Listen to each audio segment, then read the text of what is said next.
আমার বন্ধুগণ মনোযোগ বাড়ায় দেন। কেউ যদি কোরআনের জন্য নিবেদিত হয়ে জীবনটা উৎসর্গ করে দেয়, আল্লাহর রাসূল বলেন 6টা পুরস্কার নগদে আমার আল্লাহ দান করে দেয়। 1 নম্বর পুরস্কার হলো আল্লাহর গোলাম। যেই ব্যক্তি কোরআনের জন্য, ইসলামের জন্য নিবেদিত হয়, ইসলামী আন্দোলনের জন্য জীবনটাকে উৎসর্গ করে দেয়, রক্তের প্রথম ফোঁটা মাটিতে পড়ার সঙ্গে সঙ্গে তার জীবনের গুনাহ আল্লাহ মাফ করে দেয়। শুধু তাই নয়, যেই ব্যক্তি জীবন দেয়, জীবনের গুনাহ মাফ হয়ে যায়, জান্নাতে কোন জায়গায় অবস্থান করবে আমার আল্লাহ রব্বুল আলামিন ফেরেশতাকে মাধ্যম করে জায়গাটা দেখিয়ে দেয়। 2 নম্বর পুরস্কার হলো কবরে যে অবস্থা, এই কবরের মধ্যে প্রশ্ন থেকে আমার আল্লাহ তাকে হেফাজত করেন। ও মুসলমান, বলেন কবরের মধ্যে প্রশ্ন কয়টা? এই 3টা প্রশ্নের যারা জবাব দিতে পারবে, আল্লাহর রাসূল বলেন 4র্থ প্রশ্ন করা হবে। বলা হবে এই তথ্যগুলো তুমি কোথায় পেয়েছো? তাকে বলা লাগবে আমি কোরআন পড়ে পড়ে এই তথ্যগুলো পেয়েছি। বলেন সুবহানাল্লাহ। 3 নম্বর পুরস্কার হলো কেউ যদি কোরআনের জন্য নিবেদিত হয়ে জীবন উৎসর্গ করে, আমার আল্লাহ তার হাসরের বিপদ থেকে রক্ষা করবেন। জোরে বলুন সুবহানাল্লাহ। 4 নম্বর হলো দামি একটা নূরের এমন একটা মুকুট পরিয়ে দেওয়া হবে, যেই মুকুট চকমক চকমক করে জ্বলতে থাকবে। 5 নম্বর পুরস্কার হলো 70 থেকে 72টা হুরের সঙ্গে ওই শহীদের বিবাহ বন্ধন দেওয়া হবে। ও মুসলমান, একটু উঁচু গলায় বলেন তো সুবহানাল্লাহ। 6 নম্বর পুরস্কার হলো যেই ব্যক্তি শহীদ হবে, আমার রাসূল বলেন তাকে কমপক্ষে 70 জন ওয়াজাবাত লাহুন নার, তার আত্মীয় স্বজনের মাঝ থেকে জাহান্নামের আগুন আবশ্যিক হয়ে গেছে এমন তাদেরকে সুপারিশ করে জান্নাতি বানাতে পারবে। জোরে গণ সুবহানাল্লাহ।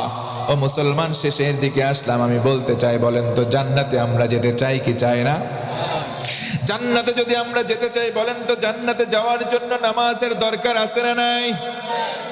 ও মুসলমান, একবারে শেষ কথা, আমি আমার আলোচনা ইতি টানবো। ইতি টানার আগে জানতে চাই, বলুন তো দৈনিক তো আমরা কয় ওয়াক্ত নামাজ পড়ি? আর একটু জোরে বলে। কিন্তু দুঃখ এবং পরিতাপের বিষয় হলো এই 5 ওয়াক্ত নামাজ আজকের সমাজের মুসলমানরা সঠিকভাবে আদায় করে না। কথা বলেন ঠিক কিনা?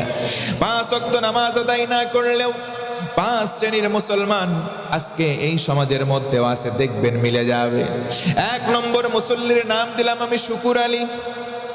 সারা সপ্তাহ নামাজ নাই, শুক্রবারে শুধু জুমার নামাজে যায় এমন মুসল্লি বলেন তো মৌলভী বাজারে আছে না নাই? এদের নাম দিলাম শুকুর আলী। 2 নম্বর হলো রমজান আলী। ও মুসলমান, বলেন তো শুধু রমজান মাসে যায়, সারা বছর কোনো খোঁজ নাই এমন মুসল্লি আছে না নাই? এদের জ্বালাই নিয়মিত যারা মুসল্লি হয়, রমজান মাসে আসলে তাদের জ্বালাই সামনের কাতারে তারা জায়গা পায় না। কথা বলেন ঠিক কিনা? 3 নম্বর মুসল্লির নাম হলো বরাত আলী।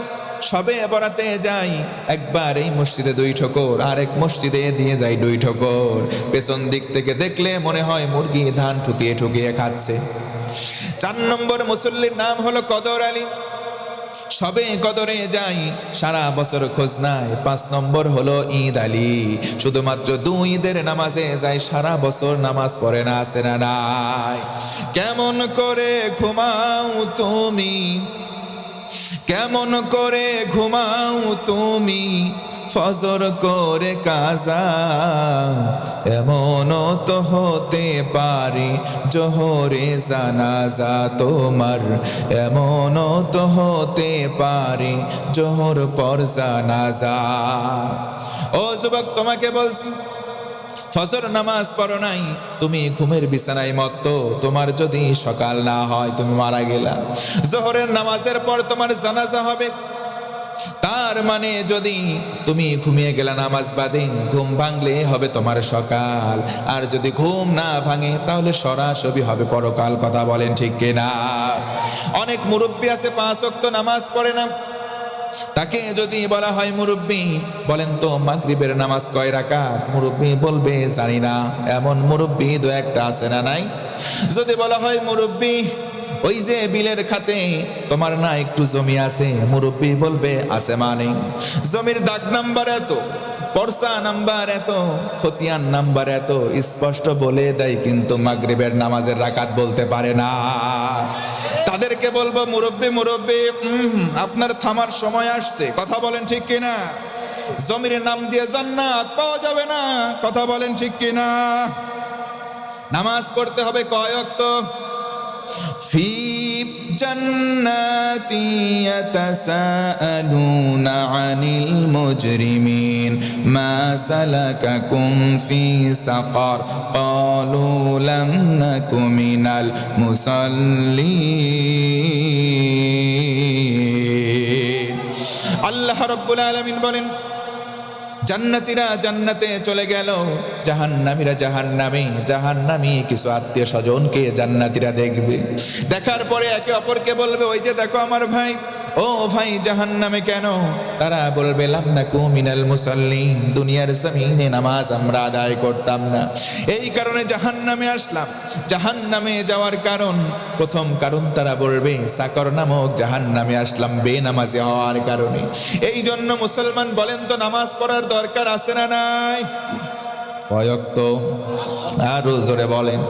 আল্লাহ রাসূল বলেন, ও উম্মত, জান্নাতে যাবা, জান্নাতে তালা দেওয়া থাকবে, ওই জান্নাতের তালা খোলার জন্য একটা চাবি লাগবে, চাবির নাম হলো, আরো জোরে বলেন, কিয়ামতের দিন সর্বপ্রথম নামাজের হিসাব নেওয়া হবে। এই জন্য নামাজ আমরা অনেকে পড়ি, আবার ভোটের সময় আসলে নেতাদের নামাজ বেড়ে যায়। আসরের নামাজ অনেক সময় নেতা ওযু বাদেও 2 থেকে 3 বার পড়ে। কথা বলেন আছে না নাই? আমাদের পাবনা জেলায় আছে, আপনাদের সিলেট বিভাগে আছে কি ভাই? নেতা যখন ভোটে দাঁড়ায়, দেখবেন নেতা ভোটের জন্য টুপি পরে, সারা বছর টুপিওয়ালাদের বিরুদ্ধাচারণ করে। কথা বলেন ঠিক কিনা? এমনও কথা বলে কোরআনের সাথে রাজনীতির কোনো সম্পর্ক নাই। তেমন কথা আছে না নাই? আমি বলবো, বেটা তুমি এমন মুসলমান, কপাল পোড়া মুসলমান, আমি স্পষ্ট বলবো, বেটা তোর কোরআনের সাথেই সম্পর্ক নাই। যদি কোরআনের সাথে তোর সম্পর্ক থাকতো, তোর কলিজা দিয়ে এই কথা বের হওয়ার সাহস পেত না। কথা বলেন ঠিক কিনা? আল্লাহ রাসূলের সুন্নত, অনেকগুলো সুন্নতের মধ্যে অন্যতম সুন্নত হলো 10 বছর কোরআন দিয়ে রাষ্ট্র পরিচালনা করা। জোরে কোন আল্লাহু আকবার। তুমি সুন্নত শুধু খাবার পরে মিষ্টি খাওয়া সুন্নত মানবে? বেটা তুমি স্বার্থবাজ, তুমি তেলবাজ, তুমি হলা সুযোগ সন্ধানী মুসলমান। কথা বলেন ঠিক কিনা? মুসলমান শুধু পাগড়ি পরার নাম সুন্নত মানা নয়, মাঝে মধ্যে না খেয়ে থাকার নামও সুন্নত। কথা বলেন ঠিক কিনা? এই জন্য আল্লাহ রাসূলকেও আমরা মহব্বত করব। শুধু তাই নয়, আমরা এইদিকে আল্লাহকে খুশি করার জন্য নামাজ আদায় করব। কয় ওয়াক্ত?